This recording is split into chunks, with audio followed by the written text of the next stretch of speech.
Hello नमस्कार मेरे दोस्तों, मेरा नमस्कार स्वीकार कीजिएगा। दोस्तों, आपका दिल जीतने के लिए मैं दोबारा आप सभी के सामने आ चुका हूं और दोस्तों आप सभी का दिल जीत कर ले जाऊंगा। और एक बात याद रखना दोस्तों कि फीलिंग से फीलिंग तक की क्लास में दोस्तों फीलिंग के साथ जुड़े रहिए और दोस्तों इस क्लास को ना फीलिंग के साथ देखते रहिए। तो देखिए दोस्तों, डीसी मोटर का सेकेंड भाग लेकर निमी टेक्निकल क्लासेस आप सभी के सामने खड़ी हो चुकी है और देखते रहिएगा इस क्लास को। दोस्तों इस क्लास को प्रारंभ करने से पहले मोटिवेशन की 4 लाइनें हैं और गौर से इस मोटिवेशन लाइन को सुनना दोस्तों कि मैं खो नहीं सकता चाहे दोस्तों भीड़ कितनी भी भारी क्यों न हो। क्या दोस्तों, मैं खो नहीं सकता चाहे भीड़ कितनी भी भारी क्यों न हो। पहुंचना है मंजिल तक क्योंकि सपनों की जिम्मेदारी है। क्योंकि दोस्तों आपके ऊपर ना सपनों की जिम्मेदारी है। सपने दोस्तों आपके हैं तो जिम्मेदारी भी आपको जरूर उठाना पड़ेगा। तो देखिएगा, मोटर का सेकेंड भाग है दोस्तों क्वेश्चन नंबर 11 से। और दोस्तों नोटबुक और पेन कॉपी उठा लेना दोस्तों, और पेन को दोस्तों ये जो आपकी कलम है ना इसको दोस्तों 1 सेकेंड के लिए भी अपने से दूर मत होने देना और दोस्तों ना ही इसको 1 सेकेंड के लिए रुकने देना। तो देखिएगा क्वेश्चन नंबर 11 से आपकी क्वेश्चन स्टार्ट होती है और दोस्तों आपसे मेरा एक ही दरख्वास्त है और एक ही दोस्तों आपसे मैं उम्मीद करता हूं कि इस क्लास को ना अधिक से अधिक शेयर जरूर करना दोस्तों, क्योंकि हम लाइव बहुत जल्दी स्टार्ट करने वाले हैं ताकि दोस्तों हमें लाइव का जो ऑप्शन है ना ये यूट्यूब की तरफ से मिल जाए दोस्तों, और फिर हम और आप मिल करके दोस्तों लाइव क्लास का आनंद लेंगे। तो देखिएगा इस क्लास को जरूर शेयर कीजिए। पहला क्वेश्चन क्या है, यानी कि 11 नंबर का क्वेश्चन है कि डीसी मोटर में दोस्तों अत्यधिक स्पार्किंग होना, अत्यधिक स्पार्किंग होने का वो कौन सा वजह है, वो वजह आपको बताना होगा और आज सीखना होगा। क्या कम्यूटेटर में दोस्तों कार्बन चूर्ण भर जाने से, तो सुनना मेरी बात को, अगर कम्यूटेटर में दोस्तों कार्बन चूर्ण भर जाता है तो क्या होगा, मोटर अत्यधिक हीट होगी। इससे क्या होगा दोस्तों, अत्यधिक हीट होगी, है ना। क्या अत्यधिक हीट होगी, मोटर दोस्तों अत्यधिक, है ना, मोटर अत्यधिक दोस्तों ऊष्मा उत्पन्न करेगी, है ना, ऊष्मा उत्पन्न करेगी। मोटर दोस्तों बहुत अधिक ऊष्मा उत्पन्न करेगी। किस कंडीशन में, जब कार्बन चूर्ण भर जाने से। क्योंकि दोस्तों कार्बन क्या होता है, कार्बन हीट को ना स्टोर करता है। क्योंकि दोस्तों जब हीट को कार्बन स्टोर करेगा ना तो ये जो आपका कार्बन है दोस्तों ये किसके कांटेक्ट में रहेगा, कम्यूटेटर के। और कम्यूटेटर क्या है दोस्तों, एक मेटल है और मेटल में हीट क्या करता है दोस्तों, ट्रांसफर हो जाती है। तो आपका कम्यूटेटर ओवरहीट हो जाएगी जिससे मोटर भी दोस्तों ओवरहीट हो सकती है। मोटर में ओवरलोडिंग हो जाने से क्या होगा दोस्तों, अगर आपकी मोटर ओवरलोडिंग हो जाती है, मोटर ओवरलोडिंग होने से दोस्तों एक ही कंडीशन होगी, मोटर आपकी स्टार्ट तो हो जाएगी लेकिन दोस्तों जैसे ही मोटर घूमना चालू करेगी ना वैसे ही आपका दोस्तों फ्यूज क्या करेगा, ट्रिप कर देगा। तो दोस्तों मैं इसको क्या लिख दूं, इसको मैं लिख देता हूं दोस्तों मोटर ट्रिप कर देगी, है ना। मोटर दोस्तों क्या होगी, ट्रिप हो जाएगी, मोटर दोस्तों ट्रिप हो जाएगी। या फिर दोस्तों आप इसको ये भी समझिए कि आपकी जो फ्यूज है ना दोस्तों वो ट्रिप हो जाएगी। क्या फ्यूज दोस्तों वो क्या होगा, जो बैकअप फ्यूज लगी होती है उसकी बात नहीं हो रही दोस्तों, मेन फ्यूज क्या हो जाएगी, वो दोस्तों सप्लाई को डिस्कनेक्ट कर देगी ओवरलोडिंग की कंडीशन में। स्टार्टर में फॉल्ट आने से क्या होगा दोस्तों, इसको नोट करना, मोटर स्टार्ट नहीं होगी, है ना। मोटर क्या होगी दोस्तों, जो आपकी मोटर है ना वो स्टार्ट नहीं होगी। किस कंडीशन में मोटर स्टार्ट नहीं होगी, अगर आपकी दोस्तों स्टार्टर में फॉल्ट है तो। अब दोस्तों आपके पास ना एक ही ऑप्शन बचा है और ऑप्शन नंबर दोस्तों डी है, इसका करेक्ट आंसर है कि 1 या 2 फील्ड वाइंडिंगों में शॉर्ट सर्किट फॉल्ट पैदा हो जाना। अब दोस्तों सुनना ना, मैं प्रस्तुत करने की अपनी पूरी दोस्तों जिम्मेदारी निभाता हूं कि 1 या 2 फील्ड वाइंडिंग में शॉर्ट सर्किट फॉल्ट आती है। देखिएगा जब भी मोटर में दोस्तों शॉर्ट सर्किट फॉल्ट आती है ना तो कौन सी करंट चलती है दोस्तों, शॉर्ट सर्किट फॉल्ट की कंडीशन में। तो दोस्तों लिखना, शॉर्ट सर्किट कंडीशन में दोस्तों लैगिंग, कौन सी दोस्तों, लैगिंग करंट प्रवाहित होती है ना, लैगिंग दोस्तों करंट प्रवाहित होती है। ये लैगिंग करंट जो होती है दोस्तों ये किस नेचर की होती है, अगर ये आप जानने की उत्सुक होंगे तो मैं भी दोस्तों बताने की उत्सुक हूं कि लैगिंग करंट दोस्तों ये इंडक्टेंस है ना, ये दोस्तों आप इंडक्टेंस नहीं, आप ये लिखिए इंडक्टिव नेचर की, किस नेचर की दोस्तों, इंडक्टिव प्रकृति की होती है ना। दोबारा सुनिएगा कि अगर शॉर्ट सर्किट फॉल्ट आया तो लैगिंग करंट प्रवाहित होती है। इस लैगिंग करंट की दोस्तों कौन सी नेचर होती है, इंडक्टिव नेचर। और जहां पे दोस्तों इंडक्टेंस का मान उच्च होता है ना, यहां पे दोस्तों अगर इंडक्टेंस पर, जहां पे भी दोस्तों इंडक्टेंस का मान उच्च होगा वहां पे क्या होगी, स्पार्किंग अधिक होती है। तो स्पार्किंग होने का दोस्तों आपको रीजन मिल गया होगा और आंसर दोस्तों ऑप्शन नंबर डी जो कि आपके सामने खड़ी है ना। इसका पीडीएफ भी दोस्तों टेलीग्राम चैनल पे मिलेगा आपको, और टेलीग्राम को दोस्तों मैं डिस्क्रिप्शन बॉक्स में लिंक दे दूंगा, आप वहां से चले जाना और पीडीएफ भी दोस्तों आप डाउनलोड कर लेना। तो देखिएगा आपको आंसर मिल गया क्वेश्चन नंबर 11 का। और दोस्तों अगले प्रश्न से ना, इससे दोस्तों इस प्रश्न को देखिए कि ये क्या कह रहा है कि चालू करने पर मोटर चलती नहीं है, कौन सी कमी हो सकती है। यानी कि मोटर दोस्तों चालू करने पे चल नहीं रही है, उस फॉल्ट को, उस कमी को आपको ढूंढना है कि क्या गलत अलाइनमेंट, बीयरिंग में स्नेहक का ना होना, क्षेत्र वाइंडिंग में बंद परिपथ होना, या उच्च वोल्टेज का होना। अब दोस्तों मैं आपको एक एग्जांपल आपके सामने दोस्तों रखता हूं और उस एग्जांपल से दोस्तों दूध का दूध और दही का दही होने वाला है। सुनिएगा गौर से, गलत अलाइनमेंट दोस्तों इसका आंसर होगा, है ना, गलत अलाइनमेंट इसका आंसर होगा। और सुनना अलाइनमेंट क्या होती है दोस्तों, आप बचपन में जब साइकिल चलाते हैं, मैं उसी साइकिल की दोस्तों मैं आपकी याद दिला देता हूं, आपकी बचपन को। मैं उसी साइकिल की बात कर रहा हूं दोस्तों जिस साइकिल में आप अपने मुमताज को बिठा करके घुमाया करते थे, है ना। फीलिंग करिए दोस्तों, फीलिंग के साथ इस क्लास में आप जुड़े हैं। तो उसी साइकिल में दोस्तों क्या लगा हुआ है, उसमें दोस्तों पहिए हैं, 2 पहिए हैं। उस पहिए में क्या लगा हुआ है, रिंग लगी हुई है। अगर दोस्तों वो रिंग यानी कि साइकिल सही से नहीं चल रही है, इसका मतलब क्या है कि रिंग उसका दोस्तों क्या है, बैंड हो चुका है। क्या हो दोस्तों, उसकी बैंड हो चुकी है, जिसको हम कहते हैं डायल होना। अगर साइकिल दोस्तों, साइकिल का रिंग डायल हो जाती है तो साइकिल दोस्तों हाई स्पीड से नहीं चल पाती, क्योंकि साइकिल का जो रिंग है वो दोस्तों एक रोटेटिंग पार्ट है साइकिल का। बस दोस्तों वही कॉन्सेप्ट यहां पर भी लगाइए कि मोटर के अंदर जो उसका रोटेटिंग पार्ट है ना, वो क्या है दोस्तों, जो भी हो, चाहे वो घूर्णन करने वाली दोस्तों कम्यूटेटर हो या फिर दोस्तों वो आर्मेचर हो, अगर दोस्तों उसका अलाइनमेंट सही नहीं है, मान लीजिए ये आपका एक दोस्तों क्या है, ये मान लीजिए आपका एक कम्यूटेटर है ना, ये आपका कम्यूटेटर है, ये किस डिग्री एंगल पर है, तो मैं आपको दोस्तों समझाने की कोशिश करता हूं, 180 डिग्री पर है। किस पे दोस्तों, 180। क्योंकि आप दोस्तों यहां पे देखिए ये किस डिग्री पे दिखा रहा है ना, ये किस डिग्री पे है, तो आप देखिए ये 180 डिग्री पर है। और दोस्तों अगर इसका अलाइनमेंट, अगर दोस्तों आप इसका 200 डिग्री पर अलाइनमेंट कर देते हैं तो ये क्या हो जाएगा, ये दोस्तों डायल हो जाएगी और उच्च स्पीड से नहीं घूम पाएगी। यही पूछ रहा है दोस्तों कि मोटर नहीं चल रही है, यानी कि 200 पर कर देंगे दोस्तों, हो सकता है मोटर की किसी दूसरे भाग से टच हो जाए और मोटर ये जो घूमने वाला भाग है ये घूम ना सके। इसलिए दोस्तों मोटर चलती नहीं है, क्या कमी हो सकती है कि गलत अलाइनमेंट हो सकती है। आपको दोस्तों समझ में आ गया होगा। अब दोस्तों देखिएगा, बीयरिंग में स्नेहक का ना होना, अगर बीयरिंग में स्नेहक नहीं है ना तो क्या होगा, तो एक ही फॉल्ट होगी दोस्तों, वो क्या होगी, अत्यधिक शोर होगी, है ना। नोट कीजिएगा, अत्यधिक दोस्तों शोर उत्पन्न होगी, है ना। अत्यधिक शोर कब होगी, बीयरिंग में जब स्नेहक ना होगी तब घर्षण के कारण शोर होगी। किसके कारण दोस्तों, घर्षण के कारण, है ना, नोट करना, घर्षण के दोस्तों कारण, ठीक है ना, घर्षण के कारण दोस्तों बहुत अधिक शोर होगी। और इसका मेन वजह क्या है कि जो आपकी बीयरिंग है उसमें स्नेहक का ना होना, है ना। तो इसका आंसर क्या होगा, ऑप्शन नंबर दोस्तों इसका एक करेक्ट आंसर होगा। और देखिएगा अगला क्वेश्चन क्या है, क्वेश्चन नंबर 13, है ना। देखिएगा क्वेश्चन नंबर 13 को,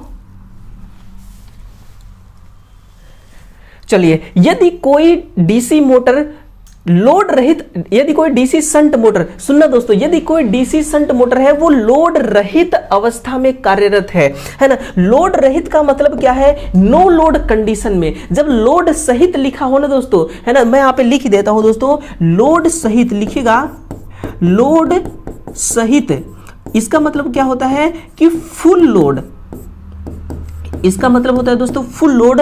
और लोड रहित का मतलब क्या होता है, लोड रहित का मतलब होता है दोस्तों नो लोड। इसका मतलब क्या होती है, नो लोड। तो लोड रहित अवस्था में कोई डीसी शंट मोटर कार्य कर रही है और उसकी क्या होती है दोस्तों, उसकी फील्ड वाइंडिंग जो है ना वो ओपन सर्किट हो जाती है। तो इस कंडीशन में क्या है, क्या होगा। अब दोस्तों मैं आपको महसूस कराने की कोशिश करता हूं, फीलिंग के साथ महसूस कराऊंगा। और अगर दोस्तों आपको फीलिंग आ जाए ना तो आप दोस्तों बस एक कमेंट करना और इस क्लास को लाइक कर देना। बस दोस्तों यही आपसे उम्मीद है मुझे, और कुछ नहीं चाहिए, और कुछ नहीं चाहिए। देखिए यहां पे क्या है, ये है दोस्तों एक, यहां पे कार्बन ब्रुश है, ये क्या है, ये कार्बन ब्रुश है। और यहीं पे दोस्तों मैं यहां पे बना देता हूं, ये आपकी क्या है, आर्मेचर वाइंडिंग। और यहां पे देखिए शंट फील्ड वाइंडिंग है, यहां पे क्या है, शंट फील्ड वाइंडिंग है। यहां से दोस्तों यहां से पॉजिटिव और निगेटिव, क्योंकि मोटर आपकी डीसी है तो मोटर डीसी में दोस्तों पॉजिटिव निगेटिव होता है ना। ये क्या है दोस्तों, सप्लाई, ये आपकी सप्लाई है। यहां से मोटर को आप सप्लाई दे दिए और ये है दोस्तों आपका ए आर्मेचर। यहां से देखिए सप्लाई करंट यहां से आएगी, यहां पे इसको दो ब्रांच मिलेगा। इस करंट, ये करंट पहले इधर आएगी दोस्तों और कुछ करंट इधर जाएगी। लेकिन यहां पे तो आप देख रहे हैं कि परिपथ ब्रेक है। क्या है दोस्तों, परिपथ ब्रेक है, यानी कि ओपन सर्किट है। तो पूरा का पूरा करंट कहां आएगा, टोटल करंट दोस्तों आर्मेचर वाइंडिंग में आएगी। और आर्मेचर वाइंडिंग क्या करेगी, हाई दोस्तों एक मैग्नेटिक फ्लक्स जनरेट करेगा, उच्च मैग्नेटिक फ्लक्स जनरेट करेगा। और उच्च मैग्नेटिक फ्लक्स से क्या बनेगा दोस्तों, उच्च टॉर्क बनेगा। मैं यहां पे लिख देता हूं दोस्तों कि उच्च मैग्नेटिक फ्लक्स है ना, उच्च दोस्तों मैग्नेटिक फ्लक्स उत्पन्न होगी, है ना, उच्च मैग्नेटिक फ्लक्स उत्पन्न होगी। और इससे फिर क्या होगा कि उच्च टॉर्क प्राप्त होगी। किसको, उच्च टॉर्क दोस्तों मोटर को प्राप्त होगी और मोटर हाई स्पीड से घूमने लग जाएगी। अब दोस्तों आप ढूंढिए कि किस ऑप्शन में है कि उच्च गति प्राप्त होगी, यानी कि मोटर शोर पैदा करने लगेगी, नहीं, मोटर में घूर्णन की गति उच्च हो जाएगी। ऑप्शन नंबर दोस्तों जो बी है ना, यही आपका करेक्ट आंसर है। और दोस्तों देखिए कितनी आराम से दोस्तों आप इसका आंसर निकाल लिए, आपके सामने आंसर पड़ी है। इसी प्रकार से एग्जाम में भी दोस्तों आपको इसी प्रकार से क्वेश्चन का आंसर सही करके और आगे बढ़ते रहना है। और इतना आगे बढ़ जाना है दोस्तों कि सबसे फर्स्ट नंबर पे आपका ही नाम हो। क्या दोस्तों, सबसे फर्स्ट नंबर पे आपका ही नाम हो। तो देखिएगा अगला प्रश्न है क्वेश्चन नंबर 14 कि डीसी मोटर के आर्मेचर ड्रम को, डीसी मोटर के दोस्तों आर्मेचर ड्रम को लेमिनेट बनाया जाता है, जिससे कि क्या होगा, क्यों लेमिनेट बनाया जाता है। तो देखिएगा दोस्तों हम लेमिनेशन का मतलब समझते हैं, क्या होता है लेमिनेशन, है ना। लेमिनेट का मतलब क्या हो दोस्तों, किसी पदार्थ को, यहां पे नोट करना दोस्तों, किसी ठोस पदार्थ को, है ना, किसी दोस्तों ठोस पदार्थ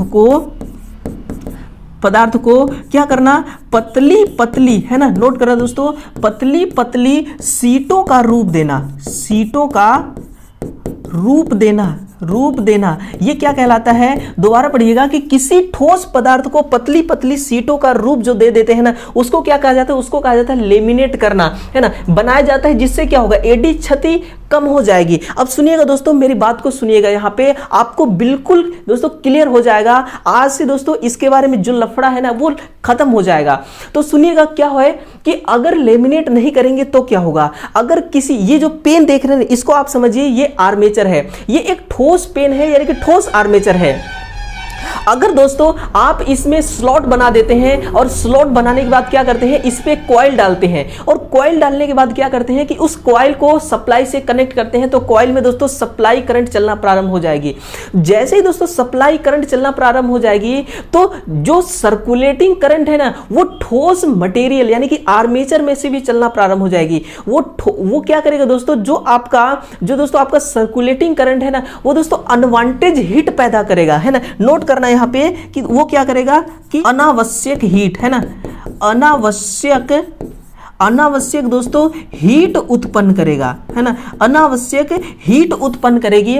और ये हीट क्या करेगा दोस्तों, ये मोटर को डैमेज कर सकती है। इसीलिए दोस्तों इसी हीट से क्या उत्पन्न होता है, एडी करंट हानि, है ना, एडी करंट इसी हीट से दोस्तों क्या होती है, एडी करंट लॉस उत्पन्न हो जाती है। तो एडी करंट लॉस को कम करने के लिए हम क्या करते हैं, लेमिनेट कर देते हैं। अब एडी करंट लॉस कम कैसे होती है लेमिनेट करने से, इसका भी थोड़ा कॉन्सेप्ट सुनिएगा और दोस्तों सुनिएगा चखने के साथ, है ना। तो एडी करंट हानि कैसे कम होती है, देखिए किसी भी मटेरियल को अगर पतली पतली सीटों में आप दोस्तों अलग अलग कर देंगे, तो जब भी दो सीटों को दोस्तों आप ज्वाइंट करेंगे तो बीच में क्या होगा, गैप रहता है। वो क्या है दोस्तों, एयर गैप है। ये जो हीट उत्पन्न हुआ है अनावश्यक हीट दोस्तों, उसी एयर गैप के माध्यम से दोस्तों वो लीकेज होकर के बाहर चली जाएगी और आपकी जो आर्मेचर है दोस्तों वो क्या करेगी, ओवरहीट से बच जाएगी। और उसी ओवरहीट से क्या होता है, एडी करंट हानि उत्पन्न होती है। यानी कि कुल मिलाकर के दोस्तों आंसर ये होगा कि एडी क्षति को कम, एडी क्षति का मान कम रहे, इसलिए दोस्तों हम आर्मेचर ड्रम को क्या करते हैं, लेमिनेट करते हैं। अब दोस्तों जो लफड़ा था ना आपका आर्मेचर का,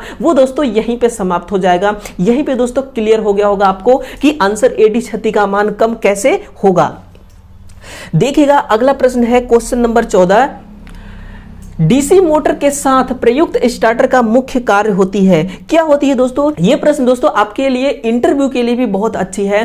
तो सुनिएगा कि डीसी मोटर के साथ प्रयुक्त स्टार्टर का मुख्य कार्य क्या होता है। स्टार्टर का मतलब क्या होता है दोस्तों, तो जो आपकी स्टार्टर है ना, इसका मतलब होता है प्रतिरोध। इसका मतलब क्या होती है, तो इसका मतलब लिखिएगा, इसका अर्थ होता है प्रतिरोध से, है ना। इसको प्रतिरोध के साथ तुलना किया जाता है, यानी कि ये प्रतिरोध ही है। तो सुनिए, आर्मेचर प्रतिरोध को घटाना नहीं दोस्तों, आर्मेचरगत जो प्रतिरोध होता है ना वो कितना होता है, 0.5 से लेकर के दोस्तों 1 ओम के बीच होती है। 1 ओम के बीच, यानी कि ये निम्न मान का खुद है दोस्तों। को बढ़ाने से क्या फायदा है, अगर प्रतिरोध को दोस्तों बढ़ा दिया जाए तो क्या कौन सा परिवर्तन आएगा मोटर के अंदर, उसको सुनिएगा। अगर दोस्तों आपकी मोटर, कोई सी भी मोटर है, ये नो लोड कंडीशन पे चल रही है, इसका मतलब कि लोड करंट क्या होगा, 0 होगी। लोड करंट 0 होगी, इसका मतलब सप्लाई से कोई करंट ही नहीं आएगी आर्मेचर वाइंडिंग की तरफ। तो बिल्कुल दोस्तों आती है, किस लिए आती है और कौन डिमांड करता है सप्लाई से सप्लाई करंट की, आर्मेचर की दोस्तों जो कॉइल है ना वो डिमांड करती है कि सप्लाई से सप्लाई करंट चाहिए निम्न मान की। वो क्यों डिमांड करता है, ताकि दोस्तों एक मैग्नेटिक फ्लक्स उत्पन्न हो सके। इसीलिए दोस्तों आर्मेचर कॉइल खुद डिमांड करता है सप्लाई से सप्लाई करंट की। अब खुद आप सोचिए कि आर्मेचर प्रतिरोध का मान दोस्तों अगर अधिक रहेगा तो क्या नो लोड कंडीशन में दोस्तों करंट आ पाएगी, नो लोड करंट जो आ रही दोस्तों मैग्नेटिक फ्लक्स उत्पन्न करने के लिए, तो नहीं आ पाएगी। और नहीं आ पाई दोस्तों तो गेम वहीं पे हो जाएगा, दी एंड। इसीलिए दोस्तों आर्मेचर प्रतिरोध कम ही होता है हमेशा, है ना। तो इसको क्या घटाना, स्टार्टिंग करंट को कंट्रोल करना, यानी कि स्टार्टिंग धारा को सीमित करना, यही इसका उद्देश्य है दोस्तों। इस स्टार्टर का यही उद्देश्य है। करंट को कंट्रोल करने का सबसे अच्छा तरीका यही दोस्तों कि रेजिस्टेंस लगा दो, कंट्रोल अपने आप हो जाएगी, है ना। तो आंसर यही होगा कि स्टार्टिंग करंट को कंट्रोल करने से ही दोस्तों, कंट्रोल करने का ही मुख्य उद्देश्य है। ये उद्देश्य किसका है, ये स्टार्टर का मुख्य उद्देश्य होती है। अब देखिए दोस्तों, इस क्लास के इंटरवल पर आप पहुंच चुके हैं, मध्यांतर पर पहुंच चुके हैं। अब इसके पास दोस्तों आप दूसरी कड़ी में पैर रखने वाले हैं। आप दोस्तों किस दूसरी कड़ी में पहुंचने वाले हैं। देखिएगा क्वेश्चन नंबर 16 क्या है कि यदि किसी डीसी मोटर के सप्लाई टर्मिनल्स को परस्पर में बदल दिया जाए तो क्या होगा। परस्पर का मतलब क्या है दोस्तों, इंटरचेंज करना, है ना। इंटरचेंज कर देना, जहां पे पॉजिटिव है वहां पे निगेटिव कनेक्ट कर दीजिए और जहां पे निगेटिव लगी है वायर, उस वायर की जगह पे पॉजिटिव वायर जोड़ दीजिए। ये होता है दोस्तों परस्पर। तो देखिएगा कि यदि किसी डीसी मोटर के सप्लाई टर्मिनल्स को बदल देते हैं तो क्या होगा, मोटर जल जाएगी। मोटर की घूर्णन गति वही रहेगी। मोटर डीसी जनरेटर की भांति कार्य करेगी, या दोस्तों मोटर की घूर्णन गति परिवर्तित हो जाएगी। देखिए, मोटर की घूर्णन गति परिवर्तित करने के लिए आपको क्या करना होगा, 2 कंडीशन है इसके लिए दोस्तों। या दोस्तों आर्मेचर, है ना, या दोस्तों आर्मेचर वाइंडिंग जो आपकी है ना, इस वाइंडिंग का दोस्तों जो आपका संयोजन है, जो आपका दोस्तों कनेक्शन है, इसको चेंज करिए, मोटर की घूर्णन गति चेंज हो जाएगी। या फिर दोस्तों फील्ड वाइंडिंग को चेंज कर दीजिए, है ना। किसको, ये दोस्तों फील्ड वाइंडिंग को चेंज कर दिए, तब मोटर की घूर्णन गति चेंज होगी। यानी कि आंसर ये गलत हो गया। मोटर डीसी जनरेटर की भांति कार्य करती है। दोस्तों मोटर डीसी जनरेटर की भांति कार्य करती है, लेकिन इस कंडीशन में नहीं करती है। वो दोस्तों मैं आपको कभी बताऊंगा जब आपका क्वेश्चन आपके सामने आएगा। मोटर की घूर्णन गति वही रहेगी। बिल्कुल दोस्तों करेक्ट आंसर क्या होगा, मोटर की घूर्णन गति वही रहेगी। अगर दोस्तों सप्लाई टर्मिनल को आप बदलते हैं ना, तो एसी मोटर की घूर्णन गति बदलती है, कभी भी डीसी मोटर की घूर्णन गति नहीं चेंज होती है। इसलिए दोस्तों मोटर की घूर्णन गति वही रहेगी। आप सप्लाई टर्मिनल दोस्तों घुमाते रहिए, फिराते रहिए, चेंज करते रहिए, कोई फर्क नहीं पड़ने वाला है। तो इसका आंसर क्या होगा, आंसर दोस्तों आपके सामने है ऑप्शन नंबर बी, जो इसका है यही करेक्ट आंसर होगा। देखिएगा अगला प्रश्न है, और दोस्तों मैं आपको याद दिला दूं कि इस क्लास को भी शेयर करते रहना। लाइव पढ़ने का दोस्तों जो हमारे अंदर एक चाह है ना, वो चाह दोस्तों आप सभी विद्यार्थियों के हाथ में ही है। जितना अधिक शेयर करेंगे दोस्तों उतना जल्द हम लाइव आके पढ़ सकते हैं। इसीलिए दोस्तों क्लास को शेयर जरूर करते रहिए। देखिएगा क्वेश्चन नंबर 17 क्या है कि 4 बिंदु है, हाँ 4 बिंदु वाले स्टार्टर का प्रयोग मुख्यतः निम्न प्रकार की मोटर के साथ किया जाता है। किस मोटर के साथ में करते हैं वो देखना है कि सामान्य से कम घूर्णन गति नियंत्रित युक्त शंट मोटर में, या सामान्य से कम घूर्णन गति नियंत्रित युक्त कंपाउंड मोटर में। ये भी गलत है दोस्तों, ये भी गलत है। सामान्य से अधिक घूर्णन गति नियंत्रित युक्त कंपाउंड मोटर में, है ना, ये इसका करेक्ट आंसर होगा। क्या होगा दोस्तों, करेक्ट आंसर ये होगा ऑप्शन नंबर सी। क्यों होगा करेक्ट आंसर, सुनिएगा। जो आपकी 3 पॉइंट स्टार्टर होती है ना दोस्तों, 3 पॉइंट स्टार्टर में एक कमी होती है, एक फॉल्ट होता है कि जैसे ही मोटर दोस्तों उच्च स्पीड के साथ चलने की सोचती है ना, वैसे ही आपकी स्टार्टर ट्रिप हो जाती है। लेकिन दोस्तों कभी कभी रिक्वायरमेंट के अनुसार मोटर को हमें हाई स्पीड से चलाना पड़ता है। अगर दोस्तों इसी प्रकार से ट्रिप करती रही स्टार्टर, तो भी दोस्तों हम रिक्वायरमेंट को पूरा नहीं कर सकते, और रिक्वायरमेंट को पूरा करना ही दोस्तों मोटर का उद्देश्य होता है। इसलिए 4 पॉइंट स्टार्टर को लाया गया, ताकि दोस्तों इस स्टार्टर में एक बहुत बड़ी दोस्तों खासियत है कि मोटर को चाहे दोस्तों कितना भी स्पीड से आप घुमा लीजिए, कभी भी ये ट्रिप नहीं करेगी। इसलिए इसका आंसर क्या होगा, ऑप्शन नंबर जो सी है ना, यही इसका सही आंसर है।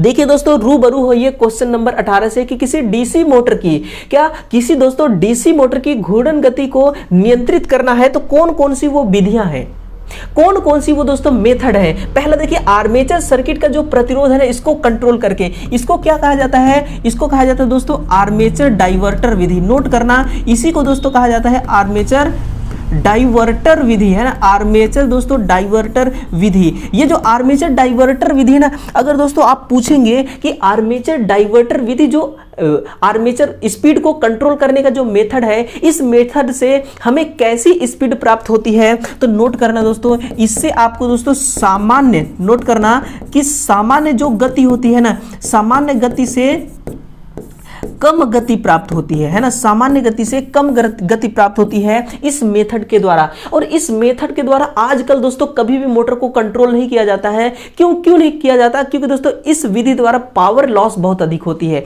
इसीलिए दोस्तों आर्मेचर डाइवर्टर मेथड का प्रयोग नहीं करते। अब सुनना अगला क्या है कि सोर्स वोल्टेज, किसको, सोर्स वोल्टेज को नियंत्रित करना, है ना, यह भी यानी कि इसके द्वारा भी दोस्तों स्पीड को कंट्रोल किया जाता है।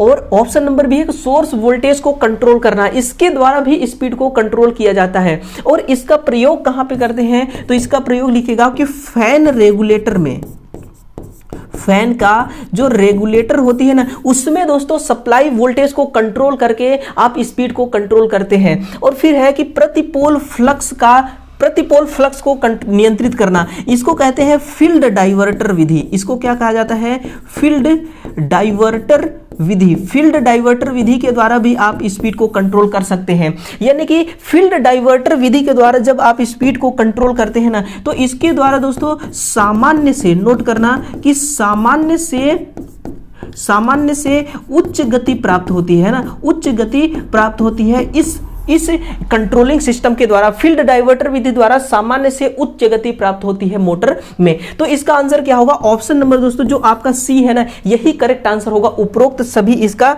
करेक्ट आंसर होगा। देखिए अगला प्रश्न है क्वेश्चन नंबर 19 क्या है, सुनना कि डीसी सीरीज मोटर में फील्ड डाइवर्टर प्रतिरोध प्रयोग करके मोटर की घूर्णन गति परिवर्तित की जा सकती है। यह गति परिवर्तन होता है, यानी कि दोस्तों क्या कह रहा है कि फील्ड डाइवर्टर विधि के द्वारा आप कैसी गति प्राप्त करते हैं। तो सुनिए, सामान्य से कम गति गलत, सामान्य कम या अधिक दोनों ये भी गलत, सामान्य से अधिक गति के लिए ऑप्शन नंबर जो सी है ना ये करेक्ट आंसर होगा कि सामान्य से अधिक गति प्राप्त करने के लिए फील्ड डाइवर्टर विधि का प्रयोग करते हैं। और सामान्य से कम गति प्राप्त करने के लिए दो मेथड है, या तो सप्लाई वोल्टेज को कम कर दीजिए या आर्मेचर डाइवर्टर के द्वारा कंट्रोल करिए। तो ये इसका आंसर होगा ऑप्शन नंबर जो सी है ना, यही इसका सटीक आंसर है। देखिए इस क्लास का लास्ट क्वेश्चन है क्वेश्चन नंबर 20 कि डीसी मोटर में आर्मेचर करंट विरोधी विद्युत वाहक बल के किससे वृद्धि होता है, किससे वृद्धि होता है, घटने से बढ़ जाता है या उच्च होने से बढ़ जाता है या अति उच्च होने से बढ़ जाता है। देखिए दोस्तों, जो आपका बैक ईएमएफ है ना, ये दोस्तों जितना कम होगा उतना ही क्या होगा, आर्मेचर करंट जो आईए है वो उतना ही अधिक होगा। दोबारा सुनिए कि जो बैक ईएमएफ है ना वो जितना कम होगी आर्मेचर करंट उतना ही अधिक होगी। तो ये इनके बीच का रिलेशन होता है। ये क्या है, इसके बीच का रिलेशन है। तो ऑप्शन नंबर दोस्तों जो ए है ना यही इसका करेक्ट आंसर होगा। अब एक इंपॉर्टेंट सूचना है आपके लिए, एक महत्वपूर्ण जानकारी है, वो जानकारी जरा गौर से सुन लेना दोस्तों और सुनिएगा क्या है जानकारी। ये दोस्तों कि ऑफलाइन बैच का शुभारंभ किया जा रहा है आप लोगों के लिए। दोस्तों आप किसी भी एग्जाम की तैयारी कर रहे हैं, चाहे वो आईटीआई के लिए हो या फिर दोस्तों किसी कंपटीशन एग्जाम के लिए, गवर्नमेंट जॉब के लिए हो, सभी के लिए दोस्तों ऑफलाइन बैच का शुभारंभ किया जा रहा है। निमी टेक्निकल क्लासेस दोस्तों अब ऑनलाइन के साथ साथ ऑफलाइन भी क्लास देने वाली है। तो देखिएगा ट्रेड इलेक्ट्रीशियन के लिए दोस्तों ये ऑफलाइन बैच चलेगी और दोस्तों नाम मात्र का फीस है, कितना, बिल्कुल नाम मात्र का फीस है दोस्तों। और इसमें दोस्तों जो भी आपको मिलेगा सर्विस ना, जैसे डिजिटल क्लासरूम है और सप्ताह में आपको दोस्तों क्या कराया जाएगा, टेस्ट कराया जाएगा। और सप्ताह के बाद दोस्तों 2 टेस्ट होगा, यानी कि एक सप्ताह में और एक मासिक टेस्ट होगी। और दूसरी बात क्या है कि डाउट क्लास दोस्तों आपका अलग से होगा। डाउट क्लास क्या होगा, अलग से डाउट क्लास होगा, यानी कि जो भी आप पढ़ेंगे, जो भी आप दोस्तों सीखेंगे ना, उसमें 100% कॉन्फिडेंस लाने वाला कौन है, कॉन्फिडेंस लाने वाला यही दोस्तों डाउट क्लास। क्योंकि डाउट अगर आपके मन में रहेगा नहीं ना तो कॉन्फिडेंस अपने आप दोस्तों बिल्डअप हो जाती है। और प्रतिदिन दोस्तों 2 घंटे का क्लास चलने वाला है ना, 2 घंटे प्रतिदिन क्लास चलेगी। और देखिए इसका जो पता है ना, तेलदा मोड़ डिस्ट सिंगरौली और मध्य प्रदेश में है। कहां पे दोस्तों, तेलदा मोड़ डिस्ट सिंगरौली एमपी में आपकी कोचिंग सेंटर पड़ेगी। और इसके पास में दोस्तों भारत पेट्रोलियम पंप है। कौन सी पंप, भारत पेट्रोलियम पंप है, जस्ट इस कोचिंग के पास में ही है। तो ये पूरा कंक्लूजन है। और दोस्तों आपसे एक रिक्वेस्ट है मेरा और एक विनम्र निवेदन है कि इस क्लास को शेयर कर देना दोस्तों, और चैनल पे पहली बार आए हैं तो ठोक देना दोस्तों लाइक और कमेंट और दोस्तों सब्सक्राइब वाला बटन। बाकी जो होगा दोस्तों वो सब हम देख लेंगे, है ना, बाकी सब हम दोस्तों मिल करके देख लेंगे। तो चलिए कल सुबह फिर से इंतजार कीजिएगा, डीसी मोटर का तीसरा भाग आपके सामने लेकर आऊंगा और दोस्तों बेस्ट कॉन्सेप्ट के साथ प्रस्तुत करूंगा। और इंतजार कीजिएगा दोस्तों, मैं भी आपका बहुत बेसब्री से इंतजार करता हूं। तो चलिए कल फिर से मिलते हैं, तब तक के लिए दोस्तों सभी विद्यार्थियों को मेरा जय हिंद।